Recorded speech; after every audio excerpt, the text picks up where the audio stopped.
Hola, mi nombre es Marcela Lovegrove, soy food stylist o estilista de alimentos. He colaborado en campañas publicitarias con muchísimas marcas internacionales, tales como McDonald's, Burger King, Unilever, Kellogg's, Nestlé y McCain, entre otras.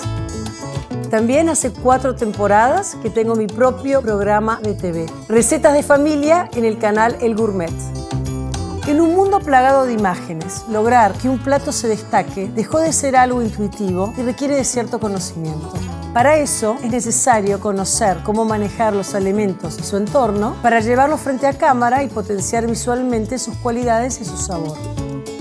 Siempre tengo en cuenta el mensaje que quiero comunicar, desde una mirada estética alineada con el objetivo y donde el alimento sea el gran protagonista. En este curso de doméstica aprenderás las bases de food styling y cómo realizar composiciones visualmente atractivas.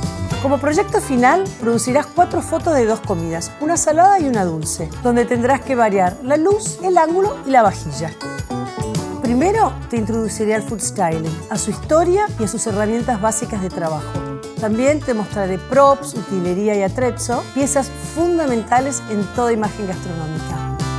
Aprenderás conceptos básicos, simples y sumamente útiles para lograr que tu comida se destaque frente a cámara. Luego te enseñaré cómo presupuestar y organizar tu sesión de fotos y veremos un ejemplo de mood board. Pasaremos al shooting, donde haremos 2 fotos de un plato salado y otras 2 de un plato dulce. De cada uno haremos una variante modificando luz, ángulo y vajilla.